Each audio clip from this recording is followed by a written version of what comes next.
Hello everyone, this is Lobo TCG. My name is Aaron, and thanks for joining me. We're going to do another deck tech today. So we're going to do a recent commander that's near and dear to my heart. This deck is thoroughly battle tested, so every single card in here has gone through some sort of trial and tribulation, and I'm really happy with where this deck is at. It's not going to be the ideal version of this commander for a lot of other people, but it is for me and what I wanted to do. And there's a lot of cards that are in there for flavor, there's a lot of cards that are in there just for fun, but it's going to be Wolverine best there is, because he's the best there is at what he does, and what he does isn't very nice. So I absolutely love this card. So I'm going to go into the flavor of it first, because first, I do think Gruel is an appropriate color combination. Whenever the Marvel characters come up, especially anything X-Men related, I'm going to be really, really critical of the color pie and how they associate that with the characters. But I do feel like Gruel is, it's typically the color of authenticity, and I feel like that fits for Wolverine really well. So he has unrivaled lethality, which doubles all damage that Wolverine would deal. So he has 2 power, and if he were to hit you, he would hit you for 4 power. And we're going to take advantage of that, because the way I decided to build this deck is I feel like it calls for a more Voltron-y way to build it. However, I decided to make it kind of 1/1 counters go wide, and that was the theme that I went with to kind of synergize off of his second ability here, which says at the beginning of each end step, if Wolverine dealt damage to another creature this turn, put a 1/1 counter on him, and then he has 1 in a green to regenerate this card, because it's Wolverine. Regenerating, healing, it's his thing. This card's just really good. Flavor Slam. One of my favorite things about this card is that he's a 2/2, and that's typically considered, being a little guy, but with unrivaled lethality, he hits harder than, he's always going to hit harder than you expect him to, and I feel like that's really core to the character Wolverine. He's, this kind of short, stout little guy, but then whenever he, unsheaths the claws, the SNIKT, and he always punches way above his weight, and I feel like that is expressed beautifully through this card. So I'm going to go through each card in here, and I'm going to kind of talk about my reasoning of why it's here, what I imagine it doing, and there's a couple of contentious cards in here that but we'll get to that. So, thanks for joining me for this journey, and we're going to go through this one card at a time. So also, as you can see, this deck's a little on the blinged out side, so I'm going to put my Moxfield deck list. Don't look at the number, it's way higher than it should be. Just I put everything out there for Wolverine, because I just love the character so much. So I'm going to go through our ramp package first, and it's very basic. I did focus on mostly non-artifact ramp, and mostly 2 mana ramp spells, and there's a lot more like 3 mana ramp spells, and I'll kind of get into it why I did that.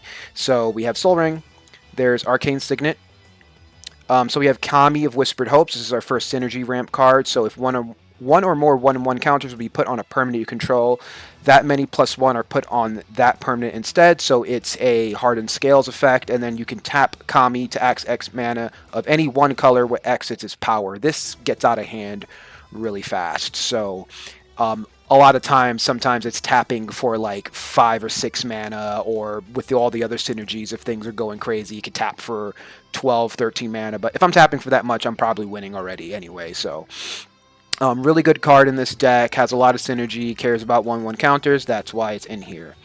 We also have Fanatic Aronis, kind of another similar card. He has a Ferocious trigger where for 2 and 1 normally you just tap him for 1 green, or if you have a creature with power 4 or greater, then you could tap him for 4 mana, and it kind of snowballs, because we're going to get a lot of big beaters in this. We're playing green, we're playing Gruel, so there's plenty of people to get this online. It's very easy, and then you can also eternalize him from the graveyard, so you can make another copy in case he ever gets knocked out or milled or anything like that. And post-board wipe rebuilding, that's always kind of a fun option. We have Nature's Lore, so we know what that does. 2 mana ramp, go get a forest. This is Farseek, but with the Final Fantasy treatment. I just thought it's neat, even though it doesn't look like a ramp card or a green card. It just looks like gobbledygook nonsense, but that's okay. So now we have Rampant Growth, 3 visits. And so I did include the 3 mana ramp package in here, because a lot of the times what I noticed, like if I got I used to, in an old version of this deck, I used to have a lot of the 1 mana ramp spells, right? To be like, I want to cast Wolverine on turn 2. So if I just turn 1, Llanowar Elves, turn 2, land, Wolverine, that was a quick way to get him killed and not be able to hold up mana. Also hard to recover from board wipes. So I kind of pivoted into casting Wolverine later. So I'm not really worried about casting Wolverine on curve. Wolverine's 3 mana. And I'd rather, if I had a Kodama's Reach in my hand and it's turn 3 and I have mana, I'm probably going to ramp instead. That way I can cast Wolverine and hold up mana to regenerate him if I need to, because that regenerate ability comes into play more often than you think. So here is the 3 mana ramp package. I do have 1 dork in here. It's just flexible mana fixing, and it's a cool art treatment. I think that's what dominated my decision to put that in there, and you never know when you need a flyer.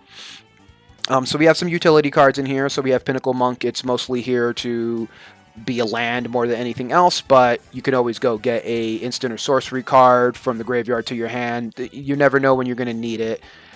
The Great Henge, when we're talking 1/1 counters and ramp and all the other nonsense, this is a tried and true card. It gets out of hand really fast.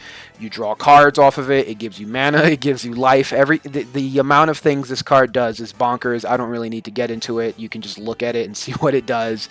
But it's a great way. We have a lot of creatures to turn this online. So if Great Henge sticks and I untap with creatures and mana in my hand, things are probably going to get messy.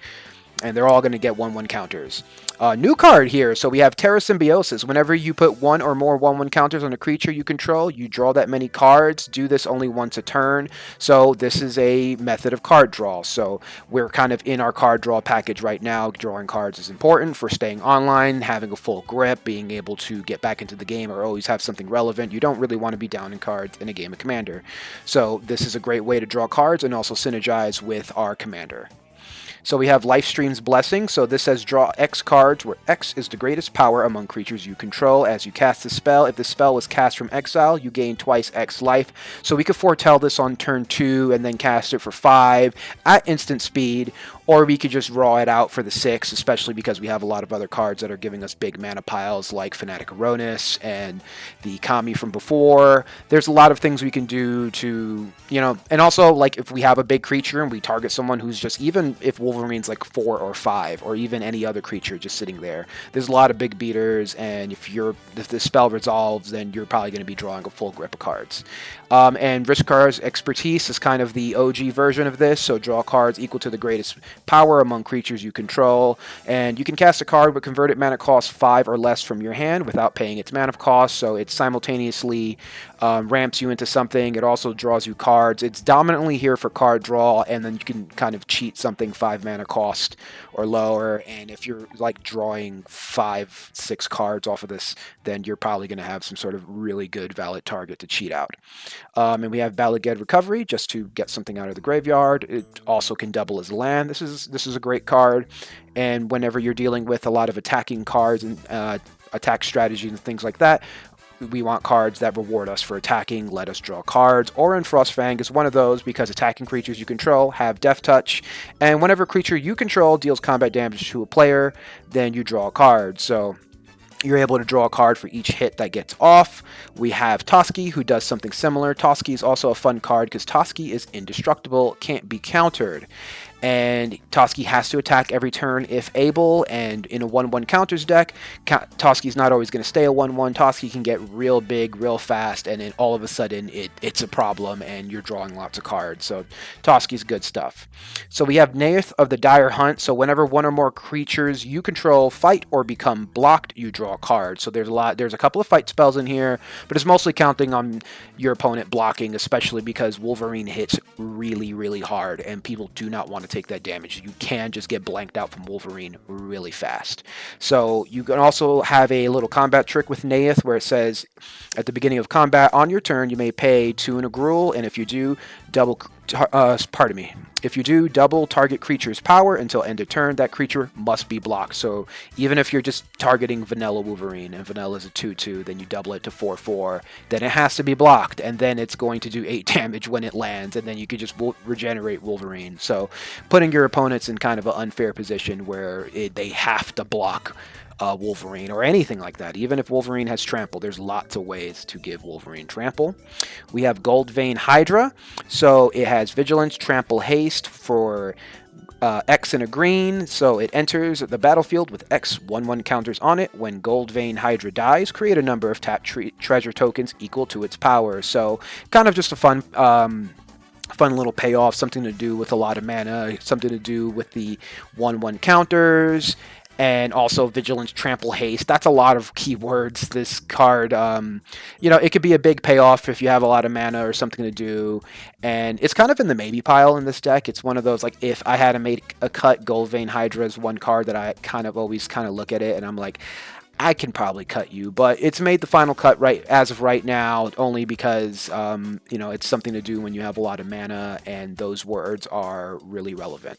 So we have Kedis Embercrawl Familiar. This is one of the best cards in this deck. So whenever a commander you control deals combat damage to an opponent, it deals that much damage to each other opponent. So whenever you hit one person, that's going to double Wolverine's power.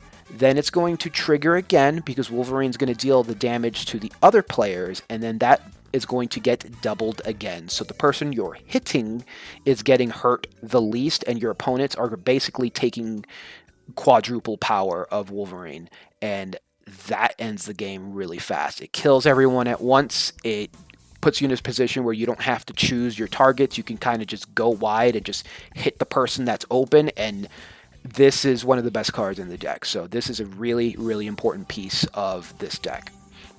We have Arwen, the Weaver of Hope.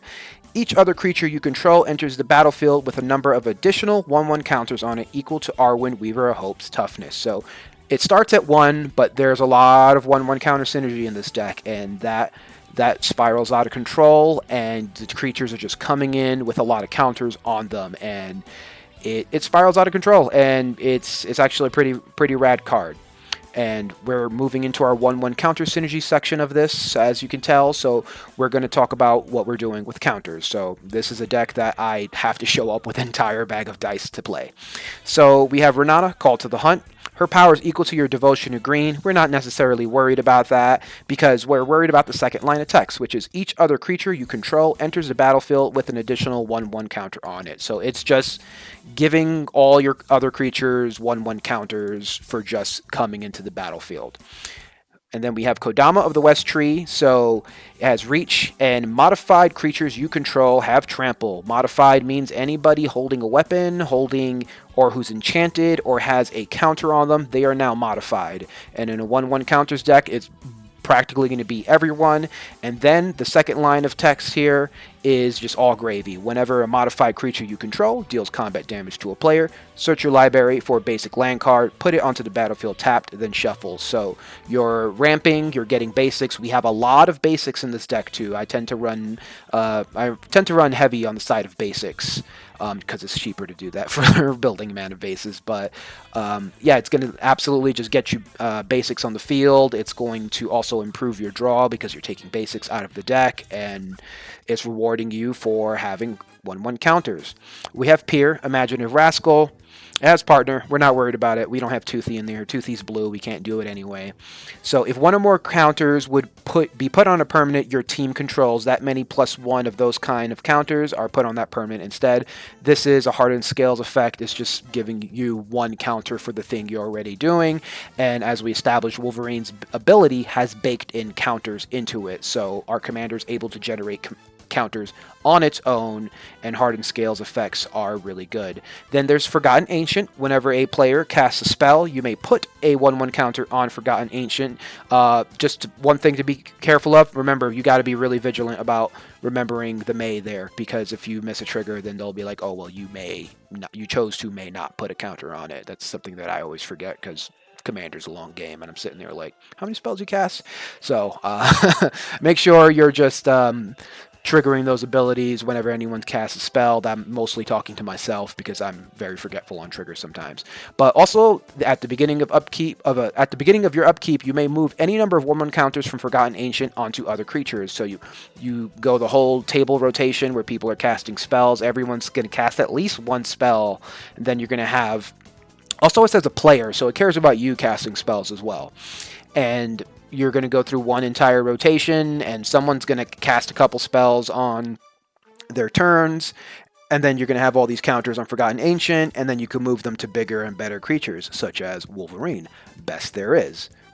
So, this is Vorinclex, Monstrous Raider. I originally did not have this card in this deck because it was deemed too mean. Then I played a couple games with this deck, and I put it back in because people have been kicking me while I'm low, so I gotta fight back a little bit. So, Vorinclex, Monstrous Raider, Trample Haste. If you would put one or more counters on a permanent or player, put twice that many on each of those kinds of counters on that permanent or player instead.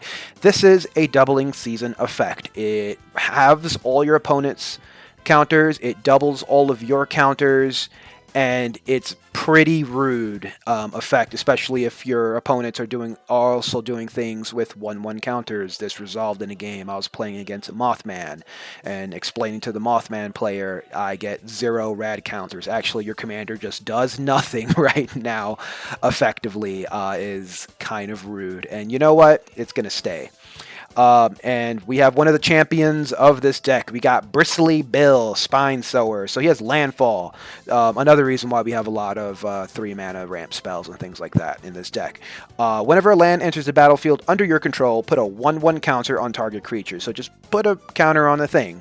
And for 5 mana, just double the number of 1/1 counters on each creature you control. So if you have a big board with a whole bunch of counters on it, Bristly Bill is going to end the game, especially because there's a lot of synergies that give modified creatures things like trample and all sorts of other fun stuff. It's going to get out of control. We have another doubling effect here. We have the Earth Crystal. It also quasi counts as a ramp spell, but it's more of a counter piece in this. But green spells you cast cost 1 less to cast. That's a confusing sentence, but if one or more counters will be put on a creature you control, twice that many 1/1 counters are put on that creature instead. So it's a doubling season effect. And it also has another ability, which is 6 and tap, distribute 2 1/1 counters among 1 or 2 creatures you control.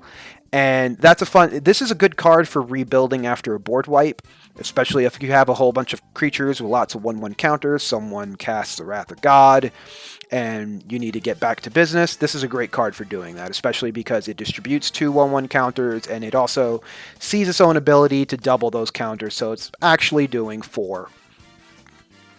We have the other Vorinclex. So this is just a fun card. It comes in, it lets you get 2 forests, then you can exile it to the other side, and I don't even remember what it does on the other side. I think it has poison counters. Yeah, mill 10 cards, distribute 7 1/1 counters among any number of target creatures you control. I'm thinking of Itali, which is in a different deck, not in this one. And then until end of turn, creatures you control gain 1. This creature fights target creature you don't control, so it allows us to start fighting stuff. It gives us counters. It kind of gives us quasi card advantage, and does all the things that we want to do with our deck. We want to get more creatures, we want to distribute more counters, we want to start fighting things, especially because Wolverine likes to fight. Now we have Mossborn Hydra. It has trample, and it enters with a single 1/1 counter on it, and landfall. Whenever a land you control enters, double the amount of 1/1 counters on this creature, and it just does that by itself. So you're just doubling it for playing lands. Also, we have tons of other cards to give it more counters. This gets out of hand really fast, and it is a lovely little card. We have Ordinary Thumblewag. It has Saddle, which is fun. At the beginning of combat on your turn, you just put a 1/1 counter on target creature. So we're distributing counters. It's kind of a popping 1 counter on a guy. And whenever the Thumblewag attacks while saddled, you double the amount of 1/1 counters on target creature. So you could just go saddle them up and start doubling your counters on other creatures. This is a really great synergy piece for our commander. And we have some newer cards in here too. So we have Sphere Grid, this card is nuts. Whenever a creature you control deals combat damage to a player, put a 1/1 counter on that creature. And creatures you control with 1/1 counters on them have reach and trample. So those pesky flyers ain't getting over you anymore. You're beating in for trample, and you're also gaining counters. All this for just 2 mana, which is quite bonkers. So we have hardened scales. I've referenced hardened scales a couple of times, so it makes sense to have actual hardened scales in here. So anytime you get a 1/1 counter, you just get one more. So we have some of the secret layer cards. All the secret layer cards are in here, so they're very important to the deck, and especially to the flavor of it. There's no way that I would exclude those cards in the deck building process. So Rite of Passage says whenever a creature you control is dealt damage, put a 1/1 counter on it. So that's pretty easy. It synergizes Wolverine. Wolverine wants to get hit and get counters. Rite of Passage wants to reward you for doing the same thing. It's basically an enchantment version of that second ability, but for everybody. So this card's in here for flavor. Also, it kind of works. This is a card that I would cut if I cared more about optimizing the deck, but only because it's clunky. It costs 3 mana, equip 3. But it's in here because just the name, Bone Sabers, Wolverine's mutation was retconned to be something he was born with, and especially, or pardon me, his claws specifically, they used to just be part of his glove, then it was something from the Weapon X program, then it just became his skeleton be like that, and Bone Sabers is how I'm representing Wolverine's bone claws. So whenever equipped creature attacks, put 4 1/1 counters on it and equip 3. Pretty simple card, so that's a fun one. And then we have Power Fist, which is a head and shoulders better 1/1 target, 1/1 counter related, a way better costed and more efficient of a equipment. But Power Fist is for 2 mana. Equipped creature has trample, and whenever this creature deals combat damage to a player, put that many 1/1 counters on it. So kind of does the same thing as Bone Sabers. Bone Sabers is also an attack trigger, but this is a damage trigger.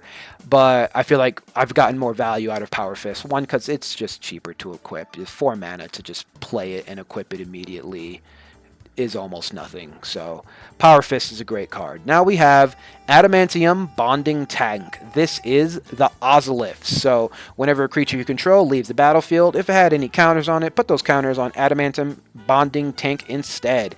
And at the beginning of combat on your turn, if Adamantium Bonding Tank has counters on it, you may move all counters from it to target creature. So this is basically insurance policy for all your 1/1 counters. If your creatures are going to start getting murdered, they're going to start dying really fast, you basically want a way to be able to keep those counters. Obviously, they can destroy this. Anything can be destroyed, so can't really fear that. But it's a great insurance policy. It's a good turn 1 play, and it's a great way to keep the counters going. Also, if you have any of the mana doubling jerks, such as Vorinclex and Earth Crystal, those counters technically move from one source to another, so they double again. So that's a way to get out of hand really fast.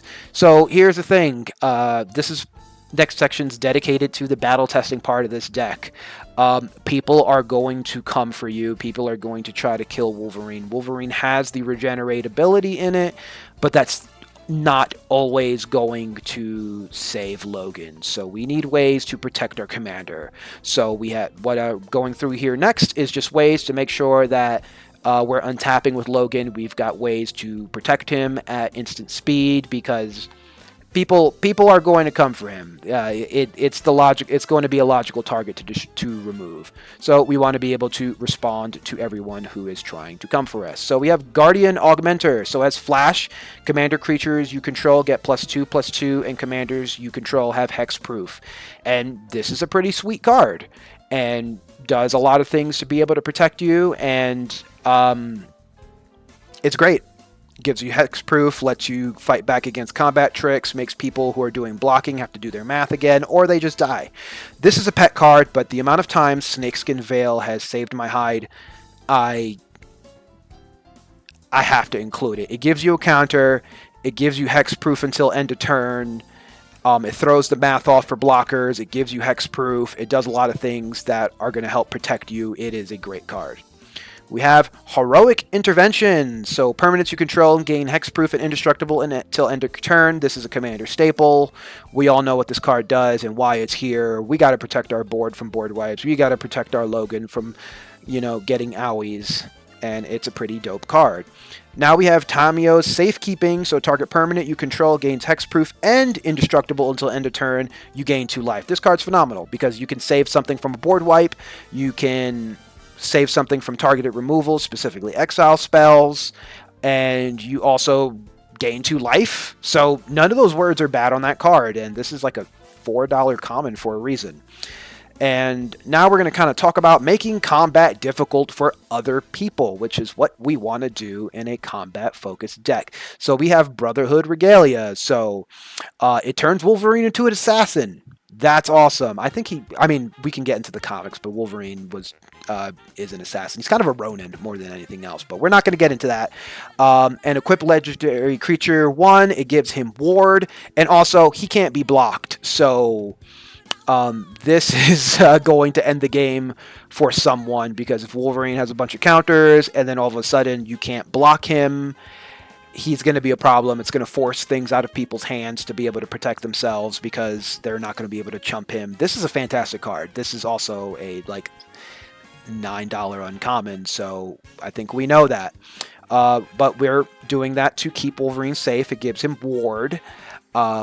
Power Sneakers, so it's just Lightning Greaves. That's it. We're going to put it on it. It gives him haste. It protects our boy. It protects all our other good boys and girls and pals, and we want to be able to do that. Blizzard Brawl is in here for flavor more than anything else, because if we look at the card, which I think the art on this is absolutely fantastic, Wolverine is in the snow. You can kind of see the claw of one Victor Creed.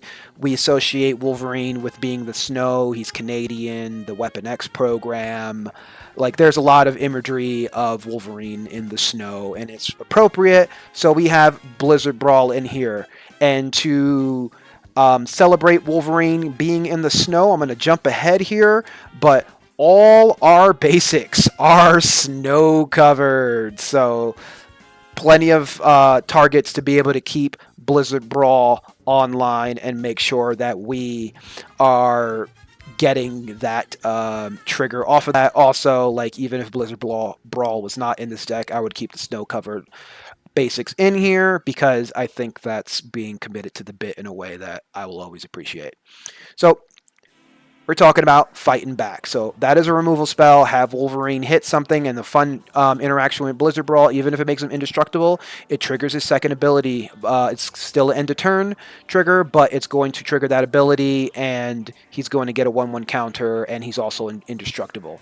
So you have Colony Ambush. Target creature you control fights target creature you don't control, and just a good fight spell. Also a land. We have Uvenwald Tracker, which is one of my favorite cards in this deck because it's instant speed fighting on a butt. So you're able to fight, you're able to continually fight with him, and you can just fight at instant speed. It's stapled onto a creature, and I'm always gonna hold the mana up to be able to use this. This thing typically also doesn't stick around, because once people realize that I'm abusing it, it tends to get removed pretty fast. But it is a great piece, and I also like cards that draw removal from people's hands. So the Fight Bear is a baller card. Now we have Ancient Animus. So put a 1/1 counter on target creature you control if it's legendary. Wolverine's legendary. Your commander's always legendary. Then it fights target creature an opponent controls. So this is another removal spell, but we're getting the 1/1 counter on it. Wolverine's going to fight something, and then Wolverine's going to get a counter at end of turn for getting hurt in the fight, because he regenerates, and he has like a Zenkai boost that he does at the end of combat, which is funny. We have another MDFC fight spell, so, you know, at best it's another fight spell in our hands. At worst it's a land. I'm okay with both of those scenarios. Run more MDFCs. And we have some more removal. So I have a lot of damage-based board wipes. So we have Blasphemous Act. So fun thing about Blasphemous Act, you can cast it for 1, then you could just regenerate Logan with 2 and have Wolverine left standing after Blasphemous Act wipes the board. That's a pretty sweet interaction. We have Chandra's Ignition, which is a one-sided board wipe, which is nuts if you're targeting Wolverine, because it means he deals damage equal to his power to each other creature. Wolverine's ability will trigger, then he's dealing double to everybody else, and then the board is clear most of the times, and you're going to be able to get in on somebody if this is targeting Wolverine. So, like, absolutely bonkers card. And then we have Nibelheim of Flame. So choose target creature you control. It deals damage equal to its power to each other creature, and if it was cast from a graveyard, discard your hand and draw 4 cards. So this is card draw and board wiping at the same time, and then it's got flashback, so you can do it again, and it kind of does everything Chandra's Ignition does, also, which is absolutely bonkers. And this is a great card, and it's got Sephiroth on it. Like, he's burning the library down. That's pretty rad. We have Stump Stomp. That's another fight spell, MDFC. And shout out to a good friend of mine who gave me this Xenagos that was painted, full art. And so this is now going to be our haste suite. So we want to be able to have haste. Wolverine doesn't have built-in haste. We did have Lightning Greaves earlier, but we want a lot of ways to be able to turn Wolverine or any of our big creatures and beaters on. This is all about the combat side of this deck. So Xenagos gets out of hand. He doubles a creature's power. He gives it haste. He's indestructible. He's a god, and he's pretty rad. We have Fires of Yavimaya, and creatures you control have haste, and then you can sacrifice this to get +2/+2 for target creature. You're almost never going to do that. You're here for the haste, but there was one specific game where I needed to sacrifice this for the final blow and to do the math correctly, and it came in clutch. So, by default, everything has haste, and then you have something pretty rad on the second half of this that's stapled onto it. And then we have its bigger, cooler brother, Rhythm of the Wild. So creature spells you control can't be countered, and non-token creatures you control have Riot. So they come in with your choice of a 1/1 counter or haste. So choose wisely, choose what's best for the board state, but if it's early, you can pick the haste and come in swinging, or if, we're in the passive mode, it's not a non-bow with a lot of other cards. Like Fires of Yavimaya is almost always like, there's times where you have other ways to give haste and it kind of just is doing nothing if you have a better version of this out here, but Rhythm of the Wild is always going to do at least something whenever you're casting a creature. So it's a great modal piece. So we have Halana and Elena, partners. They're gay. They have First Strike and Reach. They're kind of what I call Diet Xenagos, but Diet Xenagos is still pretty gnarly. At the beginning of combat on your turn, put X 1/1 counters on another target creature you control, where X is Halana and Elena's power. That creature gains haste until end of turn, so it does a lot of things that Xenagos does. It boosts power. It gives you 1/1 counters, so you get to keep that. It scales with Halana and Elena's power, so things can get out of control. This thing can start making beaters come out real fast and hit real hard. I love this card. Like, I love this art specifically, but this is just anytime I have any sort of Gruul deck, like Halana and Elena can share a Volvo in my deck. So we have Ansrag the Quake Mole. I'll be honest, I've never resolved this card whenever I played it, but it seems rad, so I've kept it in here, but I've never seen it do its thing, so I can't really comment on it, but it got countered the one time I played it. Whenever Ansrag, the Quake Mole, becomes blocked, untap each creature you control. After this combat phase, there is an additional combat phase, so the threat of having multiple combats is always going to be scary to other people. And then for, looks like 7 mana, Ansrag must be blocked each combat this turn if able. So it's just a way to get multiple combats. It's a way to have Ansrag keep going through. No one wants to take 8 damage. As Ansrag starts getting bigger from 1/1 counters, no one wants to take more than that, and then they have the choice to just let this thing hit them or start dealing with other combat steps, and no one wants to deal with additional combat steps. They're almost always going to let Ansrag hit them. So we want to make Ansrag as big as possible. Then we can ramp and pump it to make them block, and then things get tricky. We start getting multiple combats, and multiple combats is always fun. We want to do that in attacking-based deck. And next, we have the queen of multiple combat steps, Mom. Karlach, Fury of Avernus. I almost said her catchphrase. I'm trying to keep this PG. Whenever you attack, if it's the first combat phase of the turn, untap all attacking creatures. They gain First Strike until end of turn. After this phase, there is an additional combat phase. So We're just getting another combat phase, and it's attached to Mommy, and she lets us start beating through, and she's a fun card. Now we have Lizard Blades. These are kind of a flavor card because, like, I feel like the two blades is very Wolverine-y, and his claws don't have a weapon, but you can't really take them off him. I know they did that in Deadpool and Wolverine. I'm very aware. But most of the time they don't do that. But as Double Strike, it's a creature. You can reconfigure it so it can not be a creature. Then the creature gets Double Strike. So Double Strike's never a bad thing, and you could always attach it to a creature in a snap, and it's very fun modal card. It's 2 mana. It's very flexible with what you can do with it. Lizard Blade is a good card. Obviously, we're gonna have the secret layer cards in here. So we have Berserker Barrage. I had to let that out at least once. My bad. So cast the spell only before the combat damage step, and target creature gets trample and gets +X+O until end of turn, where X is his power, and at the beginning of the next end step, destroy that creature if it attacked this turn. Fun fact, you could regenerate out of the destroy clause. It's not a sacrifice it, it's just destroy it. Wolverine can survive his berserk, which is pretty rad. You almost always, if you're targeting Wolverine with this, you almost always want to make sure that you have the mana to be able to regenerate him. So it is pretty cool. We have Unnatural Groot. So at the beginning of each combat, double the power and toughness of each creature you control until end of turn. Pretty simple card. Just move to combat. You double your power. If this triggers with any of the Karlachs or the Anzrag Quake Moles, like, it triggers again, so you're doubling your power every combat step. That's going to end the game pretty fast. So this is a pretty neat card. And next, whenever I'm playing Gruul, I just like to have big beaters. So you always want to have some sort of fun big beater that wants everything your commander wants. And the first one up is going to be Balefire Dragon. So whenever it deals combat damage to a player, it deals that much to each creature that player controls. This can be a one-sided board wipe. It's flying.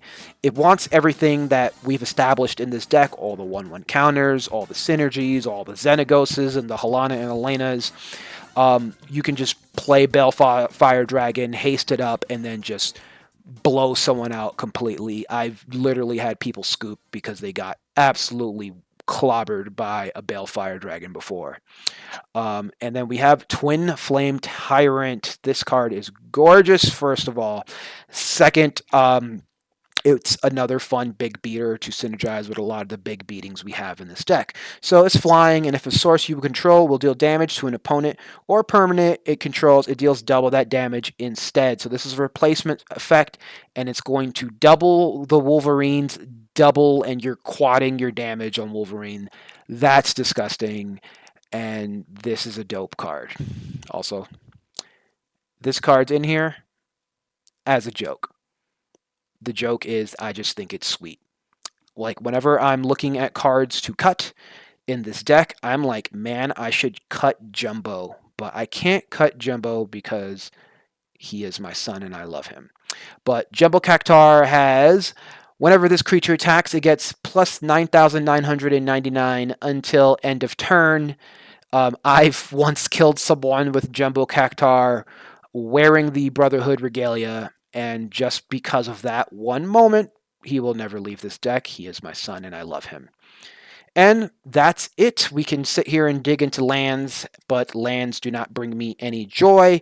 This deck is honestly a lot of fun. It's definitely my favorite flavor of Gruul Beatdown, which is my favorite playstyle in Commander. It's very honest and authentic way to play the game of just like, I'm going to make a bunch of big dudes.